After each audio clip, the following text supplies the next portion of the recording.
When a patient comes in for chest pain, you know that it's going to be a key chief complaint that you must pay extra attention to because it can be a sign of a serious condition like a myocardial infarction or even a pulmonary embolism, just to name a few.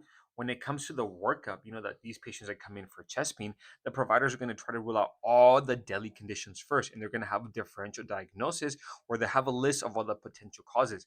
When it comes to chest pain, the key conditions that we must keep in mind are going to be acute coronary syndromes, which includes STEMIs, NSTEMIs, and unstable angina. We're also being mindful of a CHF exacerbation, a pulmonary embolism, unstable ECG rhythms, pneumos, dissections, valvular stenosis, pericarditis, and even asthma and COPD exacerbations as the possible deadly causes of chest pain that we as the ER nurse must be mindful of. We also can anticipate the workup of a patient with chest pain, which is going to include an ECG, labs, possibly a chest x-ray, possibly ultrasounds, and possibly CT scans, with the most important being the ECG, labs, and a chest x-ray. We know that the ECG should be obtained within 10 minutes of the patient arriving to the ER because it's gonna help us look for signs of ischemia and ACS as well as those dangerous arrhythmias that we're keeping an eye out for, right? Signs of ischemia and ACS because if it's a STEMI, you know the most important thing is catching it, and the second most important thing is going to be going to the cath lab, as well as these dangerous arrhythmias. Do we have to go down the ALS pathways, right? For labs, the most important is going to be troponins because troponins signal heart muscle damage. BNP is going to help with CHF exacerbations. The dimer can help us point towards a pulmonary embolism. A basic metabolic panel and the complete blood panel are also going to be usually obtained. The BNP is going to help give us the electrolytes, kidney function, and so forth. The CBC is going to help us look at for white blood cell counts, the hemoglobin. For example, if they're coming in with chest pain, they're also a little short of breath and they have a high white count. The chest X-ray makes sure that they actually have a pneumonia that's causing that chest pain. Like we said, troponin is going to help identify heart muscle damage.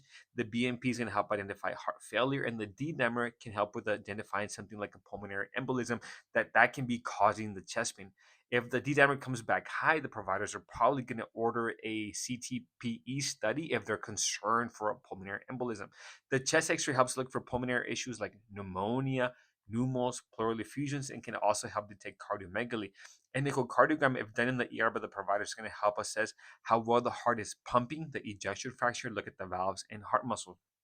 Now, for these patients with chest pain, we must know what kind of questions we need to ask, right? So the key questions for these patients are going to be: where is the pain located? Can you point to the pain? Can you describe the pain? How long have you had this pain? Did anything trigger this pain? What were you doing when it started? Does the pain radiate anywhere? How bad is the pain on a scale from 0 to 10? Have you had pain like this before? What was done? Are you having any other associated symptoms like dizziness, shortness of breath, nausea? You can also ask about weakness, cough, swelling in the legs, and even a distended abdomen. Some of the key conditions that we must be mindful of when it comes to chest pain are going to be STEMIs and then NSTEMIs on the next page. So we know that a STEMI is a ST elevation myocardial infarction where it's a full blockage or near full blockage of a coronary artery that includes blood flow to that section of the heart. And if it's left untreated, cells are going to begin to die off and it's going to affect how the heart muscle contracts. Now, an ST elevation will be seen in consecutive leads pointing to which artery is occluded.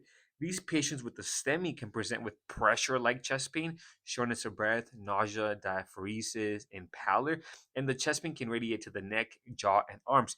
Do be mindful that some patients who are having STEMI, especially women and diabetic patients, are going to present with different symptoms. Symptoms such as epigastric pain, nausea, and a feeling of impending doom, sometimes described as something is just not right.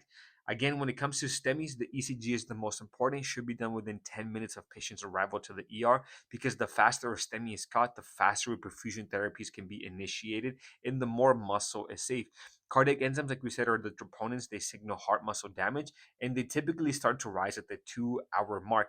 That's why the ECG is the most important to help catch these deadly things going on. These patients are also going to get a CBC, BNP, and coax, like we said, and even a chest X-ray, like we discussed.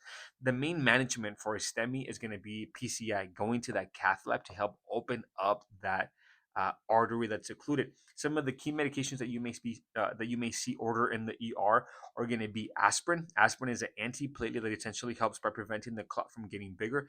In adults, the typical dose is 324 milligrams. Other key interventions can be nitroglycerin. Just know that it is contraindicated in right-sided MIs, which right-sided MIs are evidenced by SD elevation in inferior leads 2, 3, and AVF. So the right side of the heart fails passively. If you decrease preload, which is what nitroglycerin does, you're decreasing the amount of blood returning to the heart, and as a result, decreasing cardiac output and less blood flow is being pumped out to the heart. That's why nitroglycerin is going to be contraindicated in right-sided MIs. Now, nitroglycerin helps dilate coronary arteries, which improves blood flow to the ischemic area and helps oxygenate ischemic cells. As discussed, it also helps with preload and afterload reduction, which decreases the workload of the heart, demanding less from it. Other key conditions that we must be mindful of when it comes to chest pain are going to be NSTEMIs.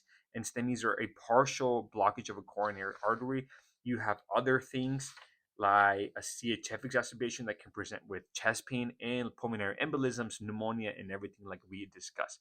But when these patients are coming in with chest pain, you have to know what kind of questions to ask.